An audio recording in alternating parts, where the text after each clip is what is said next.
감사 기도드립니다. 새해는 예수 그리스도를 믿는 여러분이 하나님께 믿음의 사람이라는 인정을 받는 그런 해가 될 수 있기를 주님의 이름으로 축복합니다. 사람들은 가운데 많은 사람들이 남에게 인정을 받고자 하는 심리 욕구가 강한 본능 중에 하나다라고 말합니다. 사람은 남에게 칭찬받고 인정받기 위해서는 물질도 투자하고 시간도 투자하고 무엇이든지 아끼지 않고 희생하고 헌신한다는 사실을 너무 많이 찾아볼 수 있습니다. 그러나 하나님께 인정받고 마음에 드는 사람이 되는 일이 가장 복된 일이고 가장 중요한 일인데 이 사실을 깨달은 사람이 심히 적다라고 말합니다. 하나님께 인정받는 사람이 되면 그 이상의 큰 축복이 없다, 더 바랄 것이 없다는 사실을 우리는 기억해야 할 것입니다. 하나님께 인정받는 사람만 되면 되는데 잠깐 있다가 없어지는 이 세상의 대통령이나 장관에게 인정을 받으면 수지가 맞는다라고 말합니다. 그런데 만복의 근원이 되시고 만왕의 왕이 되신 영원하신 하나님께 인정받으면 그보다도 더 큰 축복과 안전한 길이 어디에 있겠습니까? 그런데 사람은 풀과 같이 시들고 쉽고 변하기 쉬운 사람 앞에서 잘 보이려는 노력을 하면서 하나님께 인정받는 사람이 되려고는 전혀 노력하지 않는다는 거예요. 사람 앞에서는 노력을 많이 하는데 하나님께 대해서는 노력을 하지 않는다는 거죠. 참된 그리스도인은 하나님께만 잘 보이고 먼저 인정을 받으려고 노력하면 인정받는 사람이 되면 언젠가는 사람들도 다 인정하게 된다는 것입니다. 칭찬받는 날이 오고야 마는 것입니다. 하나님은 당신이 기뻐하시는 사람을 결코 그대로 내버려 두시지 않기 때문이라는 사실입니다. 그래서 우리가 하나님 앞에 인정받는 자가 되기 위해서 오늘 다시 한번 우리의 삶을 좀 가다듬어야 될 필요가 있는 것 같고요. 이 말씀을 통해서 어떻게 해야 좀 더 하나님께 인정받는 사람이 될 수 있을까를 듣는 시간에 더 큰 은혜가 임하시길 바랍니다. 본문은 하나님께서 사울 왕을 버리고 이어서 왕이 될 사람에게 기름을 부으라고 사무엘 선지자를 보내게 됩니다. 새로운 왕을 세우게 된 동기는 하나님께서 처음에 사람들의 요청으로 사울을 왕으로 세우실 때 그가 보통 사람보다 키가 훨씬 컸고 인물이 준수했습니다. 어찌나 겸손했던지 왕으로 세우자고 할 때 그가 숨어 피하기까지 했던 사람입니다. 그러나 왕이 된 후에 점점 마음이 교만해지고 완악해지면서 자꾸 하나님 앞에 불순종하고 하나님의 뜻을 버리기 시작했습니다. 새로운 왕이 될 사람이 이새의 집에 있으니 기름을 부으라고 보낸 사무엘이 이새의 맏아들 엘리압이 들어오는 것을 보자 키가 얼마나 크고 잘생겼던지 그 마음을 알아보지 않고 대번에 기름을 부어 왕으로 세우려고 했습니다. 그때 하나님께서 사무엘에게 이렇게 말씀하십니다. 그 용모와 신장을 보지 말라. 내가 이미 그를 버렸노라. 나의 보는 것은 사람과 같지 아니하니 사람은 외모를 보거니와 나 여호와는 중심을 보느니라 라고 말씀하셨어요. 둘째 아비나답이 지나가도 아니라고 말씀하셨어요. 셋째인 삼마가 지나가도 하나님은 아니라고 하셨어요. 일곱째까지 다 지나가도 아니라고 하셨어요. 사무엘이 묻습니다. 이새에게 아들들이 이뿐이냐? 묻자 막내 아들이 하나 있는데 들에서 양을 치고 있습니다. 이새는 이 막내 아들 다윗은 신통치 않게 생각했던 것 같아요. 생긴 것도 별로 그러고 하니까 그렇게 좋게 생각하지 않았던 것 같아요. 그 아버지가. 그런데 다윗을 보고서 하나님께서 사무엘에게 내 마음에 합한 자다, 기름을 부어 왕으로 세우라고 하셨습니다. 그뿐 아니라 평생 하나님이 함께 하시는 가장 훌륭한 왕이 되었다라고 성경의 기록을 통해서 우리에게 알려주고 계십니다. 그래서 오늘은 다윗이 어떤 사람이었기에 하나님께 인정을 받는 사람이 되었습니까?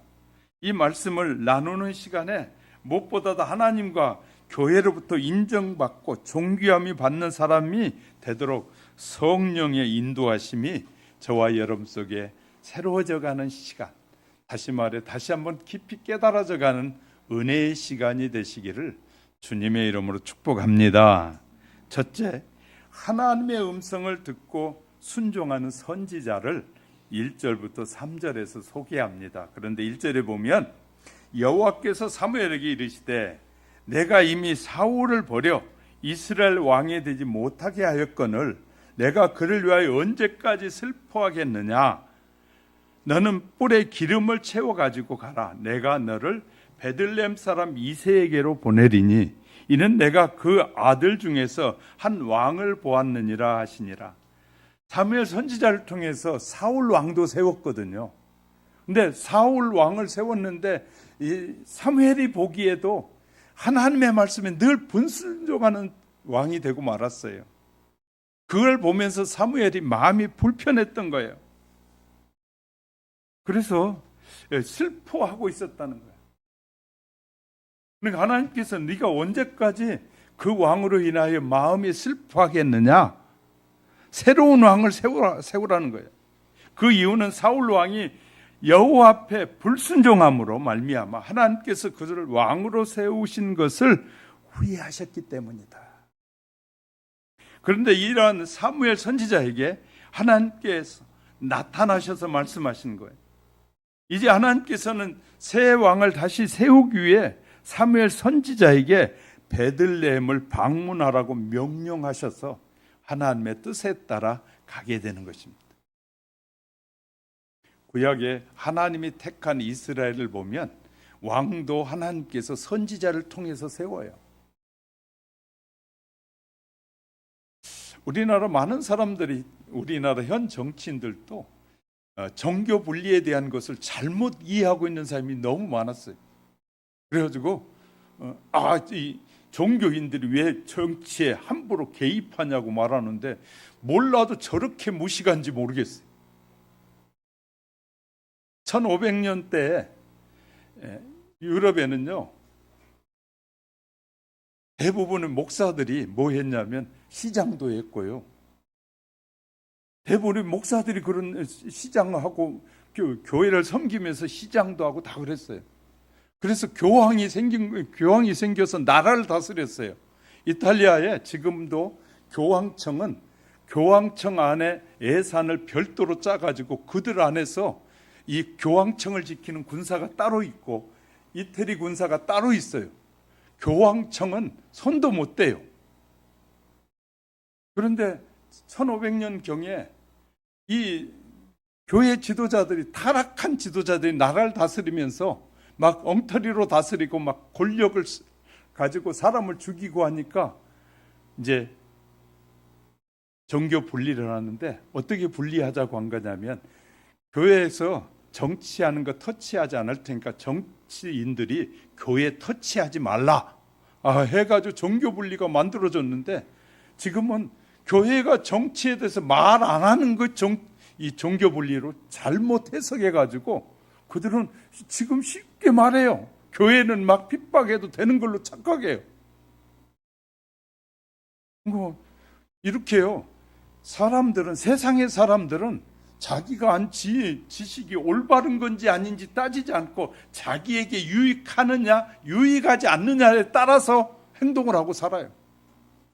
그렇게 계속 살면 나중에는 우리는 할 수 없지만 하나님이 징계를 하신지, 하나님이 심판하신 날이 오는 거예요. 그래서 교회를 계속해서 하나님의 사람들을 공격하게 되면 그것을 하나님이 이제는 갚으시는 날이 온다는 거예요. 그러니까 그런 걸 아는 목사는 참 가슴 아픈 거예요. 그래서 기도하는 거예요. 하나님, 이 나라 지도자들이 하나님을 함부로 말하고 함부로 여기지 않게 해달라고 이 성경을 안 지도자는 기도하는 거예요. 성경을 아는 하나님의 자녀들은 기도하는 거예요. 이스라엘 통해서 보여준 건 뭐냐면 철저하게 하나님이 원하시는 나라는 당신의 종을 통해서 모든 것을 이루어 가신다는 거예요. 모든 것을 이루어 가신다. 하나님이 세우시기도 하고 폐하시기도 하시는 분이 하나님이시다. 하나님이 세운 지도자도 하나님의 마음에 들지 않는 삶의 모습을 보이면 폐하시고 또 세우신 하나님이시다. 이런 철저한 신앙이 무엇인지를, 하나님의 백성과 하나님의 나라는 어떻게 운영하시는지를 우리에게 제대로 가르쳐주고 계셔요. 그러면 우리의 인간들의 수고와 헌신은 기억하지 않느냐? 하나님께서는 인간 스스로 노력한 결과의 그 대가를 주시는 분이십니다. 지구의 많은 곳에 본래는 황량한 곳이었어요. 그러나 하나님께서 사람들의 노력과 노동의 땀을 이용해서 이 경작지가 가능해진 땅으로 바꿔지기 시작했어요. 열매를 맺지 못한 나무와 잡초들을 뽑아내고 그 땅을 개간한 사람들에게 좋은 환경과 기름진 땅을 주시되 인간들의 노동하는 수고를 통해서 하나님이 열매를 맺게 하시는 거예요. 그래 누구나 노력의 대가로 열매를 거둘 수 있게 됐습니다. 황무지 같은 곳에 아름다운 장미꽃이 피어나게 되고 풍성함을 누리기 원하는 인간이라면 하나님의 방법은 그 자신이 노력하라고 하는 거예요. 우리가 풍성한 삶을 누리기 원한다면 열심히 살라는 거예요. 자기에게 주어진 재능과 달란트를 가지고 열심히 살라고 말씀하셔요. 우리의 영적인 문제와 정신적인 행복이 문제가 있어도 마찬가지입니다. 정신적인 황무지를 하나님께서 그 자신의 사역이나 어떠한 사람의 노력을 통해서 하나님의 기름진 사고로 만들어 놓고 만들어 가시는 하나님. 이스라엘은 당시에 하나님을 따르지 않는 사울 왕의 실정으로 많은 고통을 받게 됩니다. 하나님의 자녀들이 하나님이 세운 종으로 말미암아 고통을 받으니까 하나님이 그것을 그냥 보고 계시지 않았다 그 말이에요. 그래 하나님께서는 사울을 폐하시고 자기의 뜻에 합당한 새 왕을 예비하셨어요. 그들을 통하여 자기의 뜻과 섭리를 이루실 뿐만 아니라 이스라엘에 많은 축복을 내리고자 하는, 하나님은 하나님의 백성에게 복을 주시려고 하나님께서 종들을 세우시는 거예요. 왜? 종들을 통해서 말씀을 가르치고 그 말씀에 순종하는 자들에게 하나님이 열매를 맺게 하신 하나님. 사무엘 선지자는 이러한 목적을 위해서 하나님께 특별히 세우신 사람이었어요. 즉 열매 없는 나무가 뽑힌 그 자리에 이스라엘 족속과 그 사람들의 헌신과 수고를 통해서 최선을 다하니까 좋은 열매가 풍성하게 맺게 하시는 거예요.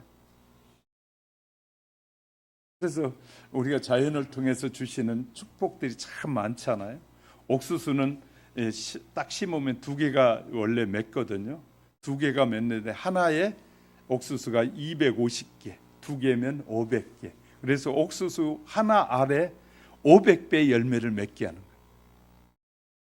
수수화를 씌워보니까 학자들이 수수화 하나를 자라서 열매를 맺는 걸 다 까가지고 열매를 씌워보니까 1200알이 나오더라는. 그래서 수수알 하나에서 1200배의 열매를 맺게 해서 인간이 풍요롭게 먹게 살도록 하나님이 해주셨다. 얼마나 놀라운 일인지 몰라요. 이렇게 하나님께서는 우리가 믿음으로 살아가면서 수고하면 그 수고를 통해 당연히 먹고 살아갈 수 있는 환경과 여건을 다 마련해 주고 계신 하나님. 그 하나님께서, 그래서 가끔 우리는 이제 흉년이라는 어려운 계절을 만나지 않습니까? 열심히 봄에 심어놨는데 가을에 그냥 태풍이 한번 밀고 오니까 얼마나 많은 이 영양 소들이 다 무너져 버리는지 몰라요. 열매를 맺지 못하도록 다. 어떤 해는 이 날씨가 너무 봄까지 추워가지고 꽃이 피지 않아서 과일들이 전부 다 서리를 맞고 열매를 못 맺게. 그걸 보면서 우리는 뭐 해야 하면 하나님이 하시는 일이 무섭다는 거 배워야 되거든요. 하나님이 하신 일이 얼마나 위대한. 아무리 내가 살고 싶어도 하나님이 더 이상 이 땅에 둬야 할 필요가 없으면 하나님이 거두어 가시는 거예요. 그래서 우리가 죽을 때 두 가지 이유 때문에 죽습니다. 사명이 끝나서 죽고, 하나님이 버린 사람은 죽습니다. 버린 사람은 심판에 들어가게 되고, 하나님의 사명이 끝난 사람은 축복의 땅으로 가게 되는 것이. 이렇게 하나님께 그렇게 부르시고요. 그러니까 우리는 무엇보다도 가장 먼저 해야 될 일이 하나님 앞에 올바른 자로, 하나님이 인정하는 자가 되려고 최선을 다해야 되는 거예요. 하나님이 인정하게 되면 그 인정받은 그는 하나님으로부터 주시는 많은 복을 누리게 되는 것이라고 우리에게 말씀하셔요. 그래서 하나님은 당신의 종들을 막 세워가지고 계속해서 대한민국에도 말씀하시는 거예요. 하나님이 일하고 계신다고요. 하나님이 우리에게 복을 주시려고 하고 있다. 이렇듯 이렇게 하나님을 무시하는 자는 하나님이 심판하신 무서우신 분임을 알아야 돼요. 두 번째, 하나님의 충실한 도구인 사람은 때때로 명하신 사역에 주저할 때도 있어요. 사무엘이 주저하게 돼요. 베들레헴으로 가서 새 왕이 될 인물에게 기름을 부라고 하나님이 명령하는데 사무엘은 주저했습니다. 2절 보세요. 내가 어찌 갈 수 있으리까? 사울이 들이면 나를 죽일 것입니다. 다른 사람에게 풍요로움을 주기 위해서 하나님은 계획과 목적은 그 명령을 수행하는 자로 인해서 그 명령에 따르고 순종할 때 난처한 고통이 있다 할지라도 따를 때 하나님은 그를 통해서 복을 주시는 거예요. 우리가요, 믿음이 없이 복을 받으면 그것이 복이 아니고 우리에게 저주가 돼요. 그러나 우리의 믿음이 든든해져서 복을 받으면 그것은 우리에게 축복이 돼요. 할렐루야. 어린아이들에게 칼을 맡기면 이 어린아이는 칼을 줄 줄 모르는 아이는 자기를 베게 돼요. 그러나 요리사에게 좋은 칼을 주면 요리사는 얼마나 감사한지 몰라요. 그래서 그 요리사의 손에 잡힌 그 칼은 사람들에게 마음을 기쁘게 하는 음식을 만들어요. 요리사들 물어보니까요, 이렇게 정성을 다해서 만들었는데 손님이 먹어줄 때 먹으면서 참 맛있습니다고 하면 그렇게 기분이 좋다고 그래. 요리사들이 그런 얘기를 해요. 그런 것처럼 저와 여러분이 수고해서 여러분이 잘 자기에게 주어진 재능을 발휘해서 다른 사람이 기뻐할 때 하나님 영광 받으시옵소서 하고 우리가 행복해야 돼. 행복해야 돼. 여러분은 어떤 일에 행복합니까? 여러분이 하고 있는 일들이 행복해져야 돼. 나는 다른 사람에게 기쁨을 주는 사람이구나. 다른 사람이 희망을 잃어버린 사람에게 희망을 주는 사람이구나. 이런 일로 인하여 내가 하는 일이 하나님의 뜻을 이루는 소중한 일이라는 사실이 여러분 마음에 믿어져야 돼. 그래야 그 일이 행복해지는 거예요.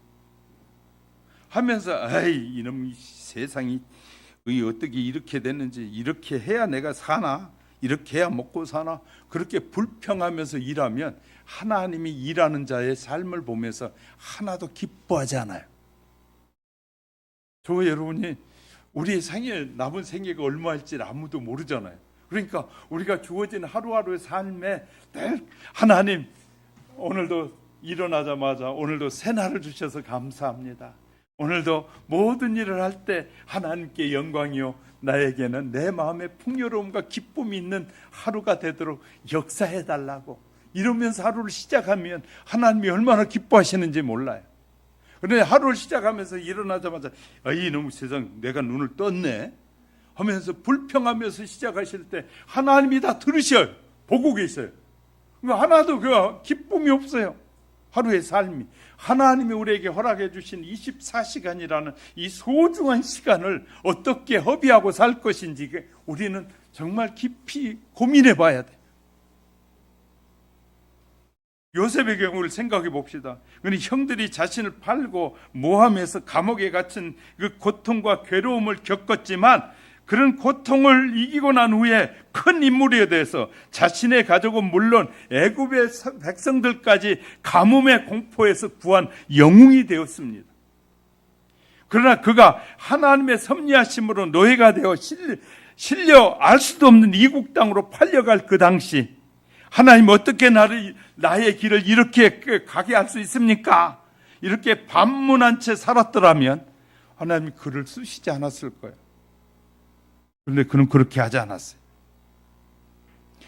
사무엘은 사울에 대한 두려움 때문에 망설였습니다. 그로 말미암아 하마터면 하나님의 큰 일을 저지를 뻔한 거예요. 마치 하나님의 명령을 받은 모세가 4번이나 거절하다가 급기야는 하나님이 격한 노를 바라셨다라고 출애굽기 4장 13절에 기록되어 있어요. 하나님이 택한 자를 너무너무 사랑하셔요. 그런데 택한 자가 하나님의 뜻을 자꾸 거역하는 거예요. 고집을 부려. 내 생각대로 살고 내가 원하는 대로 살고 싶다는 거예요. 하나님이 우리를 부르실 때는 너는 내가 너를 축복해 줄 테니까 내 뜻대로 살라고 부르셨다는 거예요. 하나님의 뜻을 거역하니까 하나님께서 더 이상 놔두면 되지 않을 때는 거두어 가시는 거예요. 수많은 이 성경을 제대로 우리가 이해하기 시작하면, 제대로 바로 알기 시작하면 하나님 앞에서는 우리가 얼마나 큰 축복의 사람인가를 알게 되는 줄 믿으시기 바랍니다. 그리고 우리에게 주신 하루가 얼마나 소중한 하루하루인지 몰라요. 그리고 이 선지자인데도 불구하고 죽음을 두려워하는데 하나님께서 아예 말씀하셔요. 가라. 하나님의 말씀에 순종했더니 그 일이 이스라엘 땅에 다시 이루어집니다. 하나님의 음성을 듣고 두려움을 버리고 순종하게 될 때 그로 인해 축복의 결실이 되돌아오는 새해가 될 수 있도록 저와 여러분도 결단하는 새해가 되시기를 주님의 이름으로 축복합니다. 두 번째, 주님의 음성을 듣기를 두려워하는 자들이 또 있었다는 거예요. 4절 이하에 볼게요. 4절 5절에 볼게요. 자, 사무엘이 여호와의 말씀대로 행하여 베들레헴의 이름에 성읍 장로들이 떨며 그를 영접하여 이르되 평강을 위하여 오셨습니까? 라고 묻는 거예요. 그랬더니 사무엘이 이르되 평강을 위하여 왔느니라 라고 대답하는 거예요. 내가 여호와께 제사로 왔으니 스스로 성결하게 하고 와서 나와 함께 제사하자 하고 이새와 그 아들들을 성결하게 하고 제사에 청했다. 하나님께서 자신의 충실한 종 사무엘을 베들레헴으로 보내실 때 그 성 주민들과 장로들 앞에서 그가 해야 할 일을 숨기셔요. 왜냐하면 그 일이 미리 드러나지 않게 하셨다 그 말이에요. 그리고 암송아지와 함께 끌고 가서 여호와께 제사로 왔다라고 위장하게. 그것은 당시 베들레헴의 성에 있는 장로들이 이러한 사실을 사울에게 알림으로써 그가 새 왕을 위한 하나님의 기름 부음을 눈치채지 못하도록 미리 그런 일이 생기면 와서 이제 심각한 문제가 또 일어날 것 같으니까 하나님 그렇게 하셨어요. 이제는 베들레헴을 방문한 선지자를 맞이하는 그 성의 장로들의 태도가 소개되고 있어요. 신앙에 앞장서야 될 장로들이 두려움을 가지고 있어요. 정치인에 대한 두려움, 사울에 대한 두려움이 있었다는 거예요. 참 놀랍죠. 지금이나 옛날에는 똑같아요. 죄를 지으면, 목회자도 죄를 지으면 세상의 지도자 앞에 두려워해요. 세상이 막 함부로 교회를 해도 어떤 지도자든 말도 못해. 뻥긋을 못하고 있어. 왜? 약점이 있으니까. 저와 같은 사람은 약점이 없으니까 할 얘기 다 하잖아요.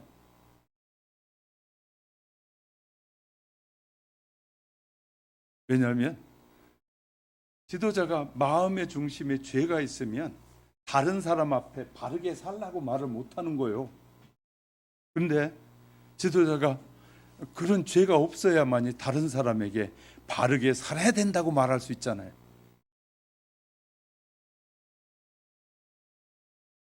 얼마나 심각한 일인지 몰라요.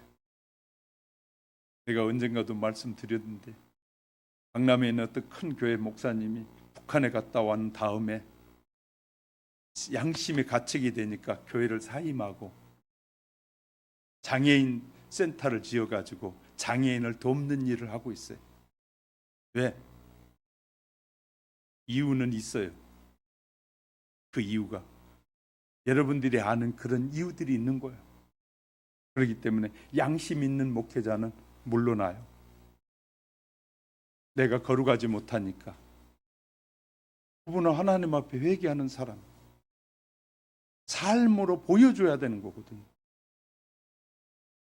우리나라 큰 교회 목사님들 많이 북한에 갔다 왔습니다. 개인적으로 회개했는지는 모르지만 이 분당에 있는 큰 교회 목사님도 북한에 갔다 왔어요. 북한만 갔다 오면 이런 말을 해요. 북한에 어려운 사람도 도와야 된다고.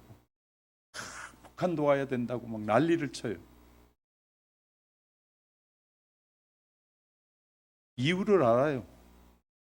여러분은 모르는데 목사는 알아요. 목사가 아는 거 있고 여러분이 아는 거하고 다를 수 있어요. 참 많이 달라요. 왜냐하면 갔다 온 분들이 우리에게는 목사님끼리 모였을 땐 고백하는 것이 있어요. 그래 갔다 와서 회개하고 하나님 앞에 용서를 구했다고 아예 솔직하게 얘기하는 사람이 있어요. 그런데 갔다 오고도 눈 하나 깜짝 안 하신 분들도 계셔요. 근데 지금은 안 보이는데 하나님이 뭐 하신다고요? 모두 다 중심을 보신다. 그러니까 지도자가 잘못하면 세상을 향해서 바르게 살고 바르게 정치하라고 해야 될 사람들이 입을 꼭 다물고 꼼짝도 못해. 이런 죄에 빠지면 안 된다는 거예요. 조금 덜 먹으면 되고요. 조금 덜 쓰면 되는데 그 유혹을 못 벗어난 지도자도 많아요. 어떤 모임에든지 하나님의 신실한 종들이 가면 환영받지 못해요. 왜냐하면 자기들의 부족함이 드러나니까. 그래서요, 바르게 사는 종들이 사람들 만나면 상처를 받을 때가 많아요. 그렇게 살지, 그게 존경적이지 않는데 그러면 에이, 다 그러면서 뭐 그러냐고 이제 또 그렇게 이제 합리화시키는 사람들이 많아요. 우리는 그래서는 안 되거든요. 하나님이 우리의 마음의 중심을 보시는데, 그래서요, 그런 죄악 가운데 있는 사람들은 그 무리 속에 들어오면 자기들의 죄가 드러나니까 무리 속에 못 들어오게 다 잘라내버려.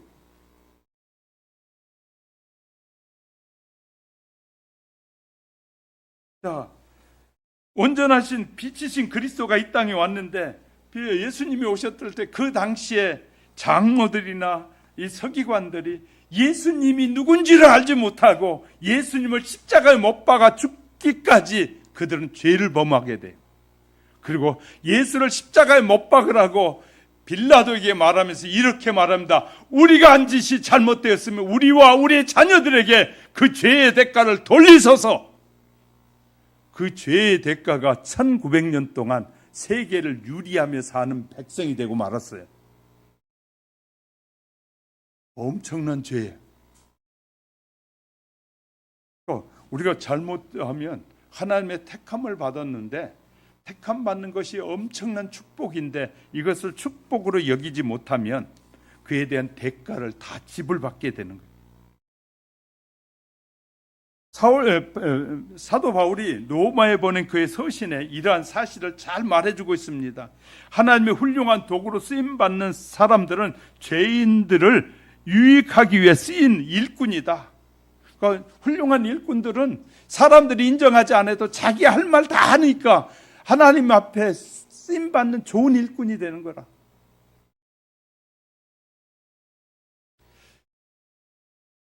제가 가끔 그런 얘기 하잖아요.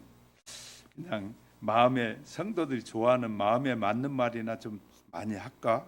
그럼 그냥 내가 좀 더 훨씬 좋겠는데, 그런 생각을 할 때마다 주님이 하신 말씀이 내가 너를 불렀지, 사람들 비유 맞추라고 내가 너를 부른 것이 아니라. 그래서 제가요, 여러분에게 여러분의 마음에 맞는 말을 많이 안 하고 하나님에 대한 말을 많이 하는 이유가 저에게 자꾸 그렇게 말씀하시니까 그래요.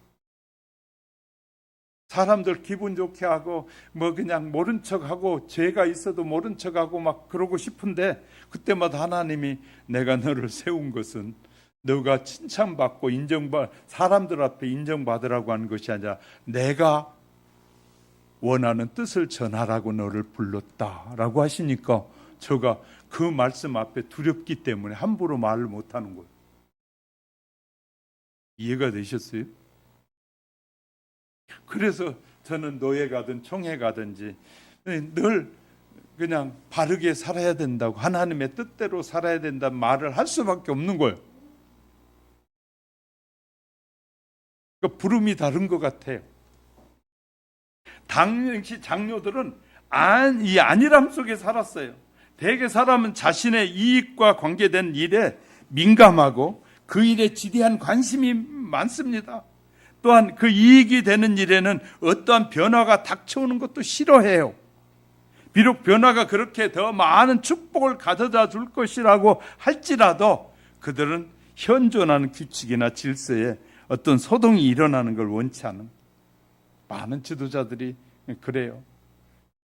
교회 지도자도 타락하면 자꾸 세상에 그냥 그렇게 흘러가는 대로 살지 뭐 그래요. 하나님의 말씀대로 살아야 된다고 끝까지 외쳐야 되는데 그것이 아니라 그냥 세상이 그러니까 그런 대로 살지, 그런 말을 쉽게 해요. 세상에 물들어가는 또 괜찮은 것처럼. 네, 하나님은 우리에게 분명히 딱 정해 주셨어요. 하나님의 자녀는, 제가 성구 영신 예배도 말씀드렸는데, 너희는 세상의 빛이요 소금이니, 이렇게 정해 주신 것. 우리가 하나님의 자녀가 됐다면 세상을 향해서 빛된 삶을 살아야 되고 소금같이 썩지 않도록 당연히 방부제 역할을 하며 살아야 된다는 거예요. 그냥 대충 사는 것이 아니라는 말입니다. 온 이스라엘 땅에 알려진 유명한 선지자 사무엘이 베들레헴을 방문한 사실만 갖고도 그 성의 장로들이 볼 때는 짐작이 가는 거예요. 아, 이거 무슨 일이 있어서 오셨구나. 선지자가 온 것은 무슨 일이 있어서 온. 베들레헴은 누가 낳은 것이에요? 예수님이 낳으신, 다윗의 고향이 베들레헴이에요. 그러니까 문제가 일어나겠구나. 그래서 그들이 두려워해요. 그 당시에 사울 왕의 악정으로 인하여 너무너무 힘든 거예요. 처음에는 너무 겉으로 보기에 좋아서 세웠는데 세워놓고 보니까 완전히 악정을 하는 사람이 된 거예요. 그래서 이제 저는 새로운 지도자가 세워지면 그들이 무슨 법에 관심을 많이 갖고 있느냐, 그들의 공약이 어떤 공약을 하느냐에 목사는 딱 들여다봐요. 여러분은 잘못 아는 사람들은 내게 무슨 유익이 있는지에 대한 생각을 하는데, 목사는 교회에 대해서 어떻게 생각하는 지도자인가, 어떤 법을 많이 통과시키려고 애를 쓰는가, 어떤 정책을 행하려고 하는지를 보는 것이 목사가 보는 길이에요. 여러분하고 전혀 다를 수 있어요. 저는 내게 얼마나 이득이 되느냐 안 봐요. 교회에 해가 되느냐 안 되느냐, 하나님의 영광을 가리느냐 가리지 않는 지도자냐. 그의 말과 행실이 올바른 사람이냐, 말과 행실이 다른 사람이냐, 이걸 보는 거예요, 지도자는. 그리고 분별하고 그 다음부터 기도하는 거예요. 하나님, 이가 이 글을 세우셨으니 하나님이 이제 내 기도도 응답해 주세요. 여러분, 대충 보고 그냥 막 지도자를 세우고 그런 게 아니고, 이 교회 지도자가 되면 하나님의 음성을 들으면서 하나님이 원하시는 지도자인가 아닌가를 늘 보게 되는 거예요.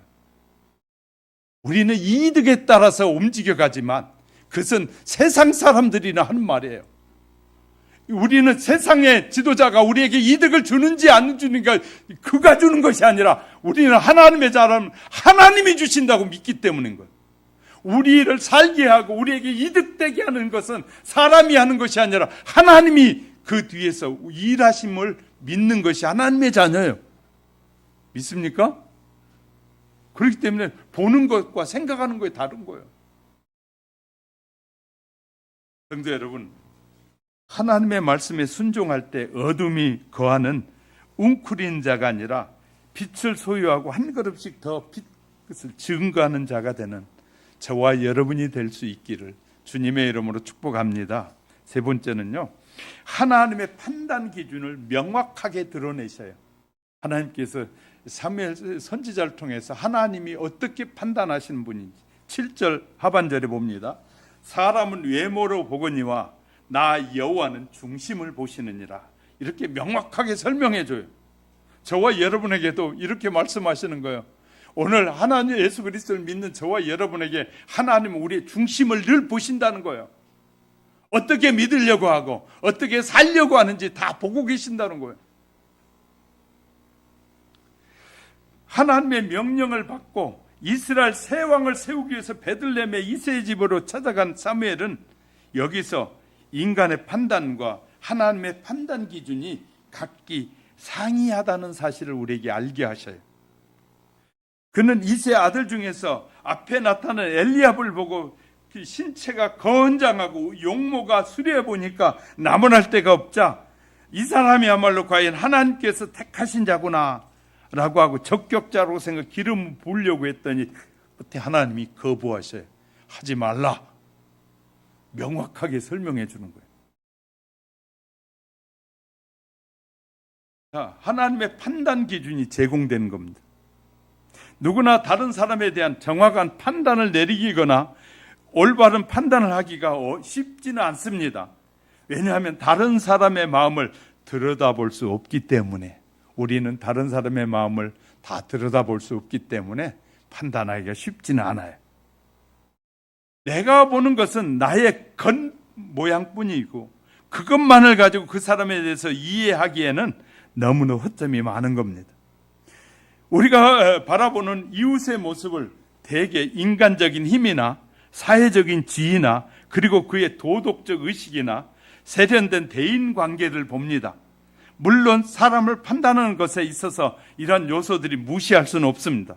그러나 가장 중요한 것은 그 마음이 올바르냐나, 그러나 대부분의 판단의 겉으로 드러나 보이는 그에 대한 판단 기준으로 삼기에 사람들에게 속고 신뢰를 잃어버리게 되는 경우가 많아요.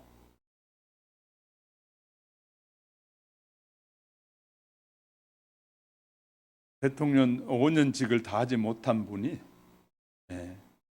실은 그 겉으로만 보고 사람들이 뽑았잖아요. 그래 5년을 채우지 못하고 결국은 중간에 물러날 수밖에 없는 환경이 된 거예요. 왜? 속을 봐야 되는데 속은 안 보이니까. 이제 뒤에 알려진 얘기예요. 그전에는 잘 몰랐던데 뒤에 알려진 얘기. 술꾼에다가 저기 우상 숭배자들의 얘기만 듣고 모든 일을 결정하는 그런 사람이었다고 이제 뒤에 다 알려진 거예요. 드러난 거예요. 사람들을 속이고 그렇게 세워지니까 하나님께서 다 드러내 버리시. 무당의 얘기를 듣고 교회 와서 목사님들한테 속였어요. 나 어려서부터 신앙생활 했고요. 열심히 했어요. 내 이제 하나님 잘 믿고 살게요. 목사님들 다 속인 거예요. 하나님께서 가만히 안 놔두셔요.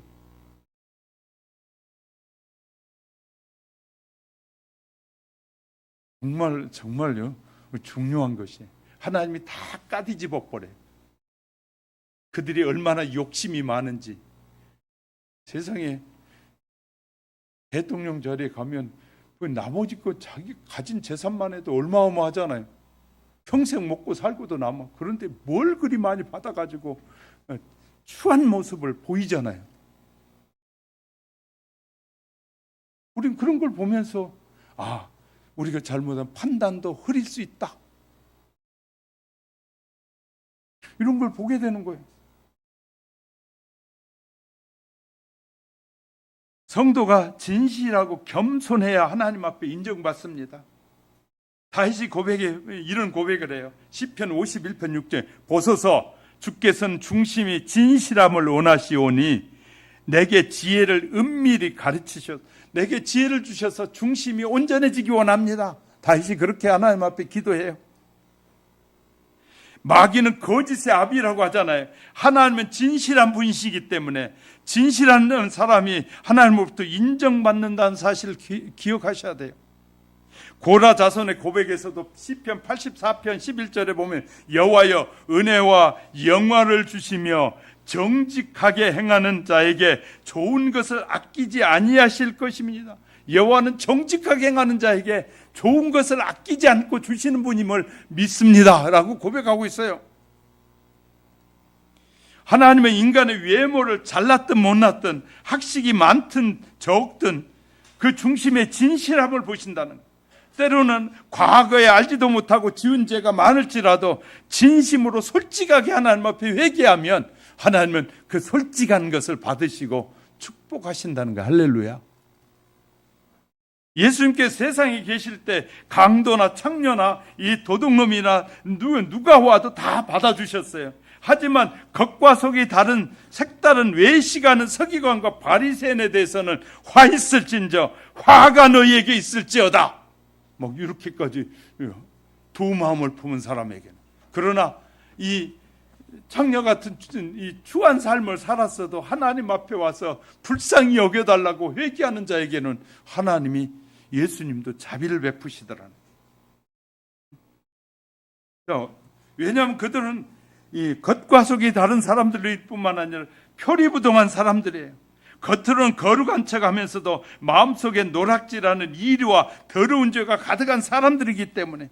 그래서 에레미야 선지자를 통해서 에레미야 17장 9절 10절에서 만물보다 거짓되고 심히 부패한 것은 마음이라 누가 능히 이를 알리오마는 나 여호와는 심장을 살피며 폐부를 시험하고 각각 그 행위와 그의 행실대로 보응하시느니라. 하나님은 우리를 다 살펴보면서 지켜본다는 것, 그리고 그에 따라 복을 주신다는 것. 누구나 하나님께 인정받기를 원하십니까? 먼저 하나님의 은혜로 성도가 되었다면 먼저 진실한 것이 가장 기초가 돼야 됩니다. 도산 안창호 선생도 이런 말을 했더라고요. 거짓이 많은 국민이 망하지 않는 국민이 어디 있으며 거짓이 많은데 부흥된 국민이 어디 있느냐. 거짓된 사람은 다 드러난다는 거예요. 꿈에라도 진실을 잃었거든 통이하라고까지 말하고 있어요. 도산 안창호 선생도. 세 번째는 주님께 회개해야 인정받습니다.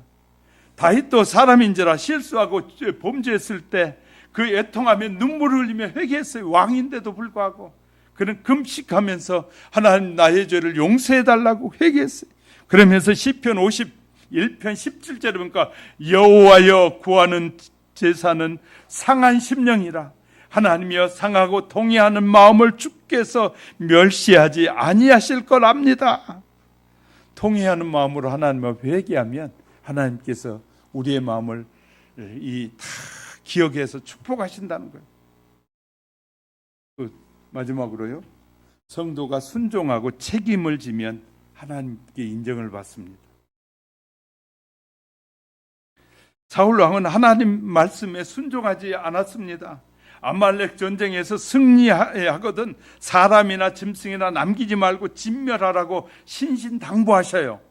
그 말씀을 무시하고 아각 왕을 살려줄 뿐만 아니라 살찌고 좋은 우양이 탐이 나서 끌고 왔습니다. 그래서 사무엘 선지자를 통해서 책망하셨습니다. 하나님께서 제사하려고 좋은 것을 가져왔고 다른 것은 다 진멸했다고 핑계로 변명합니다. 그때 사무엘상 15장 우리가 봤던 본문 바로 앞에 보면 이런 말이 나옵니다.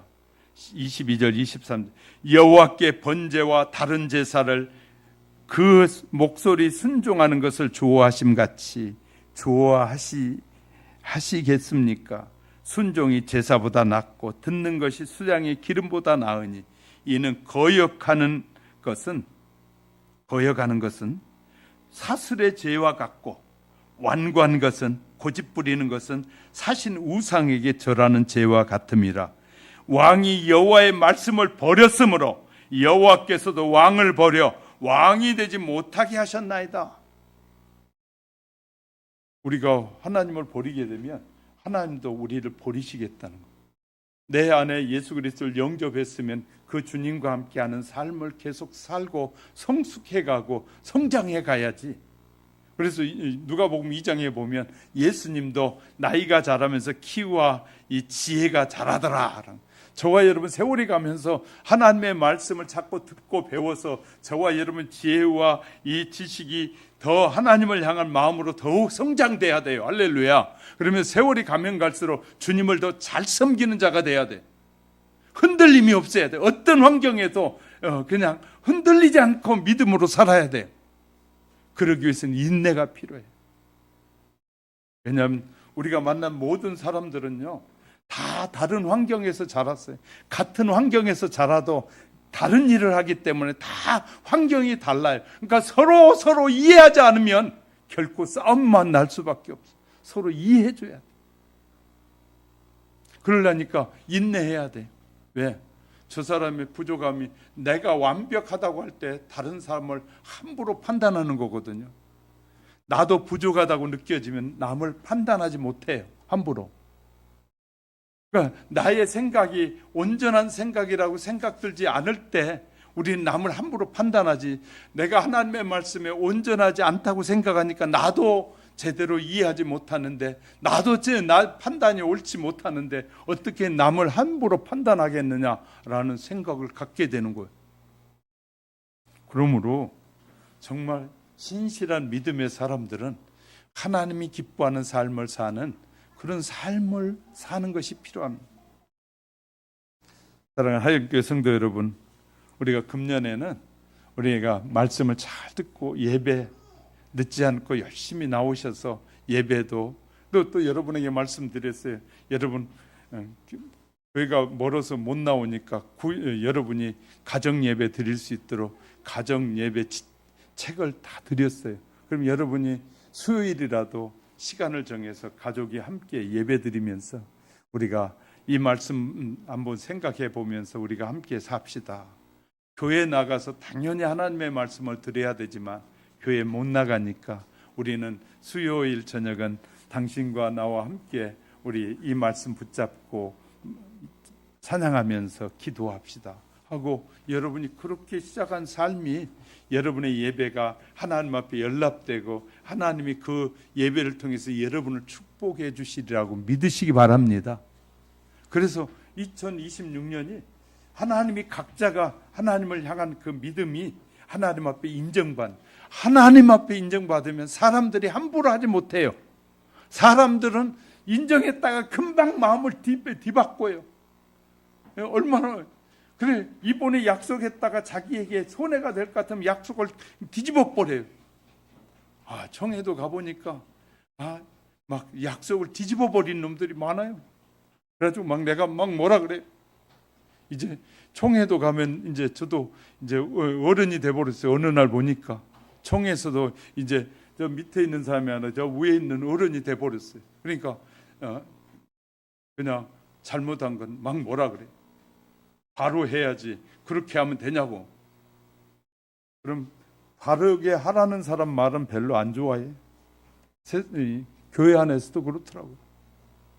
우리가 정신 바짝 차리고 우리 개개인이 하나님 앞에 믿음을, 깨끗한 믿음을 통해서 2026년 인정받으면 하나님께서 끝까지 우리에게 이 시험도 이기게 하시고 수많은 어려움 속에서 하나님을 찬송하는 사람으로 아름답게 쓰임받게 될 줄 믿으시기 바랍니다.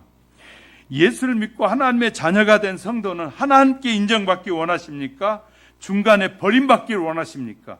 그렇다면 겸손하게 인정받아야 하는데, 우상 숭배하는 백성을 향하여 이사야 57장 17절에 보니까 지극히 존귀하며 영원히 거하시며 거룩하다 이름하신 이가 이와 같이 말씀하시되, 내가 높고 거룩한 곳에 있으며 또 통회하고 마음이 겸손한 자와 함께 있나니 이는 겸손한 자의 영을 소생시키며 통회하는 자의, 회개하는 자의 마음을 소생시키려 합니다. 하나님이 높은 곳에서 우리를 지켜보고 계시는 것은 우리로 하여금 하나님의 사람으로 돌아서게 하려고 하신다, 이렇게 말씀하고 계세요. 2026년이 우리에게는, 우리 개인에게 축복의 해가 되고 우리 교회에도 축복의 해, 여러분의 가정에도 축복의 해가 되도록 하나님 앞에 인정받는 믿음의 사람으로 든든히 세워져 가시기를 주님의 이름으로 축복합니다. 눈을 감으시고요, 2026년 복된 해가 되도록 하나님, 내 신앙이 흔들림이 없는 믿음의 사람으로 서게 해달라고 한번 잠시 기도드리도록 하겠습니다.